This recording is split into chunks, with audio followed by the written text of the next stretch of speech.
Breaking tonight, it's been less than 3 days since Donald Trump became President-elect Trump. And for a third straight night since, massive protests unfolding across the U.S. Some demonstrators suggesting today that they've been saying they're saving their energy for this. Welcome to the Kelly File, everyone. I'm Sandra Smith, in for Megyn Kelly tonight. We have a live look for you at Miami, Fort Worth, Atlanta, and New York tonight, where the usual Friday night festivities are being put on hold as hundreds of people take to the streets protesting President-elect Donald Trump. And while things may be tense right now, it was a different story in the city of Portland, Oregon last night, where an initially peaceful protest involving some 4,000 people wound up descending into what police designated a full-on riot. Sheriff David Clarke and Julie Roginski join us in moments on the unrest that we're seeing tonight. But first, we go to reporter Kelsey Watts of Fox affiliate KPTV in Portland for a live report. Kelsey, what are you seeing there?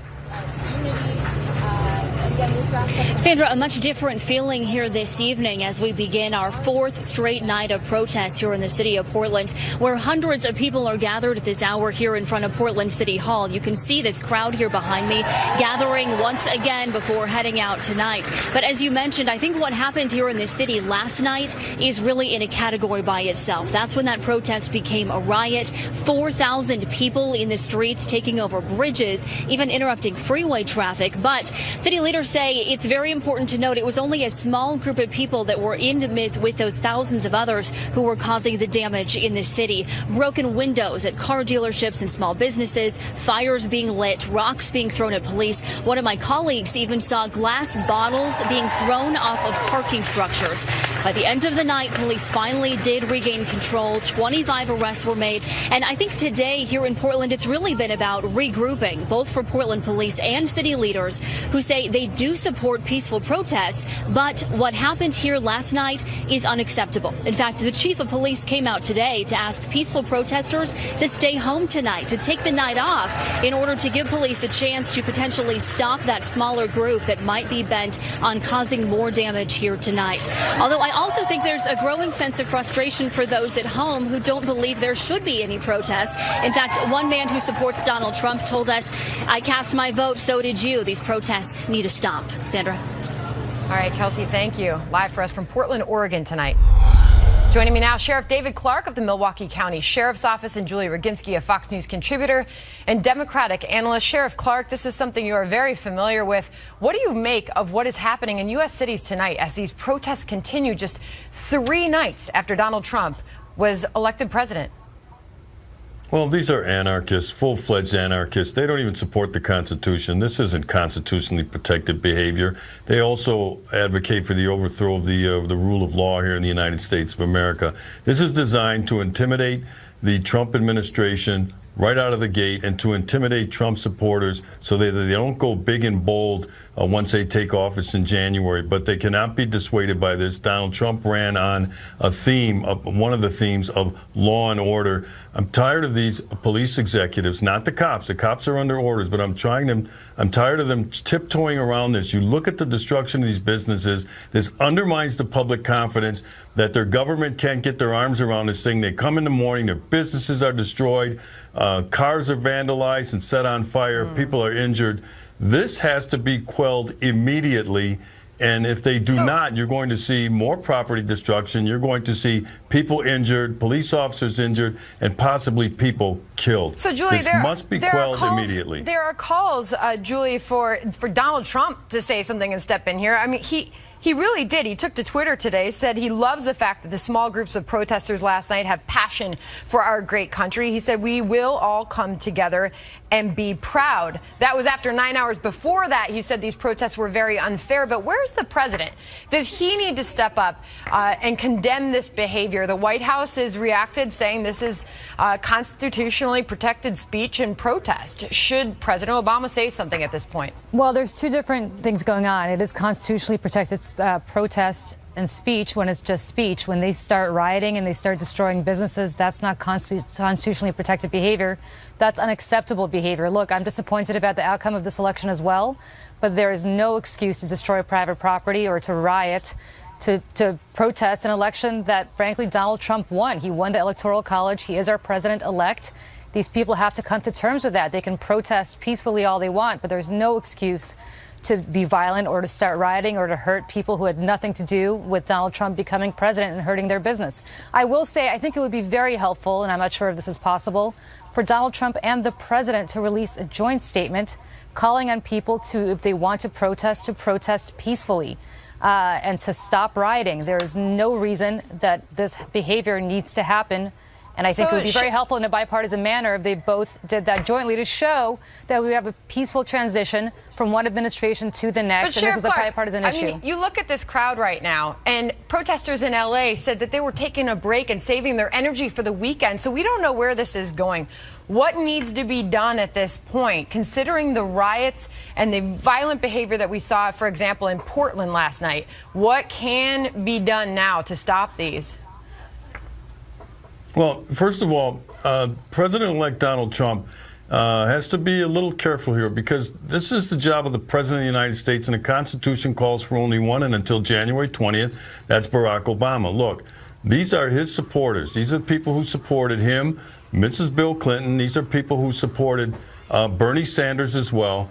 It is their responsibility to reach out and to remind these individuals of this time-honored peaceful transition of power here in the United States. So at least to draw the line, that would at least draw the line, and then law enforcement must use all reasonable force. In Milwaukee, I've given my officers, I signed off on allowing them to use the rubber bullets, the bean bags that are, put out from a projectile, and they hurt when they hit you, and the flashbangs, and up to and including tear gas to quell these disturbances. But what it's come happens to is that, and that's they the let problem. it get it. What you can't do is you can't let the momentum build, and that's what happens. It's too late after an hour or so, or 2 hours, when the momentum is on their side and the momentum gets going. So early on is when they have to disperse these crowds. Sheriff Clark, before I let you go, your name is being floated about as potential Homeland Security chief under the Trump presidency.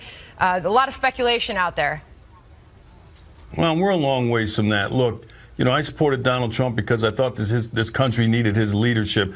There were no strings attached. I'm flattered and I'm honored. If the president asked me to serve, I would step up and serve, but I don't think we're there yet. All right. Sheriff Clark and Julie Roginski, thank you. Thanks. Thank you. All right. Well, throughout the hour, we will be monitoring these protests, and we'll bring you any breaking developments if they come. But up next, we'll be speaking to Rich Lowry about the one great irony of many in the wake of this week's election. And David Wool and Matt Bennett are here on suggestions the left's reaction to the results is the exact reason why Donald Trump won in the first place. Plus, breaking news tonight with regard to Trump's White House transition team, with the president-elect tonight extending an olive branch to a very surprising name. Chris Steyerwalt and Mark McKinnon are here on that. Breaking tonight for the third straight night, protesters are taking to the streets to voice their opposition to President-elect Donald Trump. Remarkably, it was just a few weeks ago that some in the media were warning that Trump supporters would be the ones out protesting and rioting if he lost. Watch. One Boston Globe headline going viral: Trump supporters talk rebellion, assassination at his rallies. You saw the soundbite we ran earlier. You've been to these rallies. How dangerous is this? He is fueling a toxic movement of rebellion and insurgency. So Donald Trump will lose, and he will then destroy the Republican Party. The frightening question is what he will do to the country in the process. If there is violence and unrest after Election Day, I think we now know why, based on the hatred that was dripping out of that man's mouth. So that happened. Rich Lowry is editor of National Review and a Fox News contributor. So they all warned things are going to get messy and violent should Donald Trump lose. And then look what happened. Yeah, we heard for weeks how important it was, one, to accept the results of the election, and two, how there's this horrible risk there would be Republican mobs roaming the streets and engaging in random acts of violence. And now you have thousands of people on the streets, smashing things, vandalizing things, not accepting the results of the election, and you don't hear really any media outrage about it whatsoever. So what do we know about these protesters? We know that many of them they're young people for a large part. If you actually look at even the video can tell you a lot of that. Some we're hearing aren't even of voting age. But what do we know about them, and what are they in fact protesting? Well, I think a lot of them are genuinely shocked that Donald Trump was elected president of the United States. But I think this will be a concerted effort that will go on for a very long time. And I think it'll get worse before it gets better. I think there'll be an attempt to disrupt the inaugural, the way left-wing protesters did with Nixon and with George W. Bush in 2000. And this actually helps Trump, provided he doesn't show that they're getting under his skin. So last night's tweet saying very unfair, not so great. But this morning's tweet sort of rising above it, that's the tone he should set and let the people on the outside hit back at these folks. All right, in your National Review piece, you said, when have we seen Republican mobs breaking windows and burning things down? What are you talking about there? Never. I mean, have we ever seen, we had all these dire warnings that you just showed that Republicans were going to go out and riot. I can't remember that ever happening. You know, there was a huge Tea Party rally at the inception of the movement on the Mall, and one of the most famous things about that rally is they all went out afterwards and picked up their trash and made sure it was thrown away. These people aren't going to go out and break windows. And by the way, if you're out there smashing things and throwing things at police because you think Donald Trump is a threat to the rule of law, you lack all self-awareness, not to mention common sense. Where do you stand on Donald Trump now that he's been elected? Well, I was never a big supporter, obviously. I think we're all pretty clear on that. We established that. But he got it done, and now we all have to hope he succeeds. And I think there's a real chance that the first year, in terms of the domestic agenda, could be a tremendous accomplishment, provided that he gets together with Congress, they keep it together, and they come up with a consensus Senator, agenda. you're suggesting that these riots and these protests could actually be a good thing for Donald Trump if he doesn't let it get under their skin. Is there something that he should do? Julie Regency just suggested that he should put out a joint statement with the sitting president, President Obama. What should Donald Trump do? I think President Obama should be denouncing this, but I think he should strike the kind of note he did this morning, but otherwise just basically ignore it and let the discussion happen among his surrogates, among commentators. But he's the president of the United States, and what he has to do is elevate. And, you know, part of my misgiving about Trump was about his temperament. And what we have to hope happens now is that kind of the weight of this office, the incredible responsibility that's about to be bestowed on him, forces him to elevate his game. And we've seen signs of that over the last week, and hopefully it continues. All right, Rich Lowry, thanks for joining us on set tonight. Good to have you. Thank you. Appreciate it. Today, the Daily Wire's Ben Shapiro argued that Trump won for precisely these reasons. David Wohl is an attorney and Trump supporter. Matt Bennett is co-founder of the progressive organization Third Way. He previously served as deputy assistant to President Clinton. David Wohl, where do we start? The reaction that we are seeing, I mean, now 3 nights after the election took place, it's unbelievable. What do you make of all of it? Well, you know, democracy's wonderful unless your candidate loses, then it's awful. You know, if these people had actually spent the last year and a half listening to Mr. Trump, reading his website, attending his rallies like me and my kids have, they would probably be wearing a hat like this and applauding his candidacy's election instead of acting like childish little reprobates. I got to say, I've never seen anything quite like this diaper pin wearing and the crying. You know, I mean, really? Seriously? Wow. Come on. Man up, woman up. If you think you want to change the way that America's going, then you gear up, find a new candidate for 4 years from now, support that candidate, build a political coalition. But engaging in this kind of nonsensical behavior accomplishes nothing other than embarrassing yourselves and your school. Matt, I mean, you're far from being a Trump supporter. You've made that very clear. But you're writing the left's ridiculous response to Trump election is why he was elected. What are you saying? Well, look, people are very, very upset. We've never seen anything like this, Senator, in this country. We've never had anyone elected president this manifestly unqualified for office, this willing to engage in the kind of speech and behavior that he engaged in for 18 months on the trail. I was watching a very different campaign, apparently, because what I saw was a lot of bullying, a lot of incredibly nasty talk, a lot of misogyny and racism, a lot of hatred directed at Muslims and immigrants, and people have a right to be scared. I'm not saying that the celebrity stuff makes sense, but I will tell you that there's a lot of people out there who are very scared about what this country's becoming. Well, so they weren't scared about the fact of an alternative, Hillary Clinton, who could have been indicted on 50 different felonies, who had a corrupt history and a Really? corrupt Are we going to president. relitigate that now? And that didn't disqualify her? You're telling me that didn't disqualify her? The FBI investigation, the pending DOJ, and if Loretta Lynch had been replaced, there would have been a legitimate prosecutor who would have prosecuted her. And I know Democrats. I know Democrat prosecutors, defense attorneys, judges who voted for Trump for that very reason.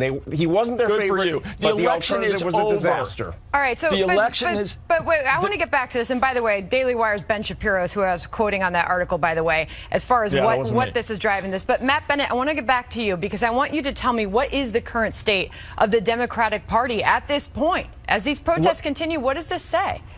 Well, look, keep in mind that the violent protests, those people are thugs and criminals, and I agree with everything that's been said about them. They should be in jail. The protesters, generally speaking, though, the peaceful protesters are saying that they are bereft. They're feeling terrible that this man has been elected president. And the state of the Democratic Party is very, very grim right now. We have not been in this bad shape in terms of elected officials at every level, state, local, and federal, since Reconstruction in the 1800s. So we have a lot of work to do to put our party back together again. There's no question about that. And this kind of behavior makes it worse. All right, David, last word to you. Yeah, this kind of behavior makes it worse. I mean, this isn't the way to deal with an outcome that you don't like. You organize, you get a candidate, and you move forward. But these children, if you will, engaging in not just rioting, but not just protesting, but rioting, criminal behavior, looting, assaulting people, trespass, and a million other felonies, are doing a very bad. Making a very bad statement to their cause, and they're just going to cause more difficulties going forward for that party, for the Democrat Party. All right. All right. Thanks to both of you for joining us tonight.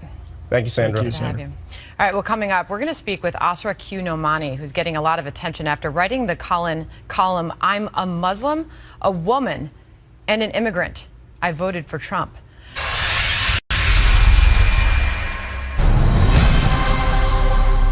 Breaking tonight, new controversy swirling around who President-elect Trump will put on his national security team, with one name from the past in particular making waves. Chris Stirewalt and Mark McKinnon are here to break down who President-elect Trump will surround himself with in the Oval Office. But first, we go to Chief Intelligence Correspondent Catherine Herridge on the defense and security transition teams. Catherine. After 50 of the nation's most senior Republican national security professionals said in August they could not support a Trump presidency, his team pulled together a group of lesser known but still highly qualified candidates. A widely circulated document reports that retired Army Lieutenant General Keith Kellogg is heading up the defense transition team. A former director of the Defense Intelligence Agency, Ron Burgess, is handling intelligence, and former House Republican Mike Rogers is overseeing national security. Rogers, who chaired the House Intelligence Committee for 4 years, abruptly announced he would not seek re-election in March 2014 after allegations of a conflict surfaced with his senior staffer and Clinton's closest aides. At the time, Rogers said he was leaving Congress to host a national radio talk show. The congressman, whose credentials include Army service as well as 4 years with the FBI, was also openly criticized for his committee's report on the 2012 Benghazi terrorist attack that killed Ambassador Chris Stevens, Foreign Service Officer Sean Smith, and former Navy SEALs Glenn Doherty and Ty Woods. Are you saying that his report was not good and that people shouldn't take him seriously? Yes. Well, they can take him seriously if they want to, but two of his Intel committee members were on our Benghazi committee. They didn't sign his report, they signed ours. You don't issue a final definitive report without interviewing eyewitnesses. He didn't interview the eyewitnesses. A spokesman for Congressman Rogers said he stands by his committee's Benghazi report, that the witness interviews never changed the facts about Secretary of State Clinton's failures, and former staff had nothing to do with Rogers' decision to leave Congress. Two Trump campaign contacts cautioned against drawing conclusions about the transition, emphasizing that it will be the president-elect who makes the final call on all appointments. Sandra? All right, Catherine, thank you. New developments on the leadership of Mr. Trump's transition team, with today's announcement that Vice President-elect Mike Pence will be taking over, effectively demoting New Jersey Governor Chris Christie. But reports on the makeup of the more permanent cabinet are turning heads tonight, especially when it comes to Chief of Staff. In the running, RNC Chairman Reince Priebus and Trump campaign CEO Steve Bannon top the list. And earlier tonight, former Trump campaign chairman Corey Lewandowski left his job at CNN, adding more intrigue to the equation. Joining me now, host of I'll Tell You What and Fox News digital politics editor Chris Stirewalt, and co-host of The Circus on Showtime, Mark McKinnon. He also served as the chief media advisor to George W. Bush.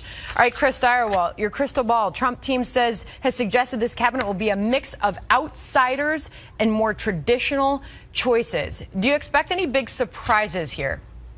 Well, look, I think that some of it has shock value. Some of it will be worth firing up his base, letting them know that he's going to keep faith with them. And then some of it is designed to reassure Americans of all parties and folks in Washington that he's interested in an orderly fashion. I think that, by the way, news this evening that he has reached out to Mitt Romney and that he has looking for détente with one of his harshest critics and somebody he obviously did not like. These are further signs that Trump is trying to heal the Republican Party and trying to reassure people across the spectrum. Well, there's certainly signs that he's shaking things up, Mark. When we got word today that Chris Christie was sort of demoted, I guess is the word we're using, and Mike Pence was put in charge of the team. What do you make of what you're seeing happen here? Positive developments. I agree with Chris. I think that there's a lot of signs of President-elect Trump reaching across the aisle, reaching to some steady hands that have been around Washington. I don't necessarily read the Christie situation as I think we read too much into these things. I think it's rather a promotion for Mike Pence because Mike Pence is a guy who's been around Washington. He has relationships in Congress, knows all those people very well, much more so than Chris Christie. So I think that's a logical sort of evolution for Mike Pence to step into that job at this time. I think Christie did what he needed to do beforehand, and I'm sure that Chris Christie will land a plum spot in the administration somewhere. So, Mark suggests that he's going to have to reach across the aisle. How do you see Donald Trump working with Democrats here? I think he will do well with Democrats. In fact, I think one of the things that Trump's critics on the left are missing out on is this is a guy who comes out of New York. He comes out of the world of developers. He's been friends with Chuck Schumer, who is the presumed successor to Harry Reid as the Senate Minority Leader. He has worked with Democrats and been a Democrat in his life. I think that what you will see from Donald Trump much more likely is not the kind of austere conservatism that you might have seen with the Ted Cruz or something like that, but rather much more of a deal maker and much more of somebody who is comfortable working across the aisle. I mean, Mark, you have gotten an inside look at what goes on behind the scenes with your show.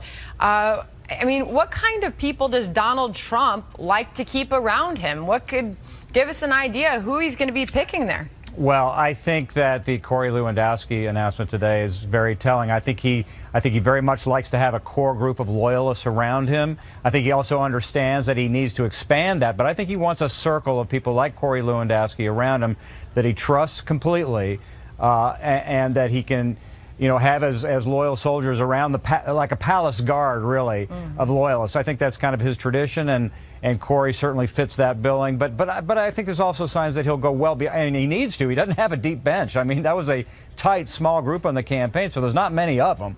But I think you'll see almost all those people right around the palace guard. Is that true? I mean, because Chris, he's going to have to fill thousands of positions when he builds his team here. I mean, we just heard the report from Catherine Herridge about Mike Rogers, possibly Homeland Security Chairman. That could be a controversial pick based on that Benghazi report. Do you think there are going to be any big controversial picks by Donald Trump here? Yes, but he doesn't know which ones will be controversial. That is the thing about filling out your cabinet and filling out your administration. It's not just thousands. There are tens of thousands of jobs that fall under the will and pleasure of the chief executive.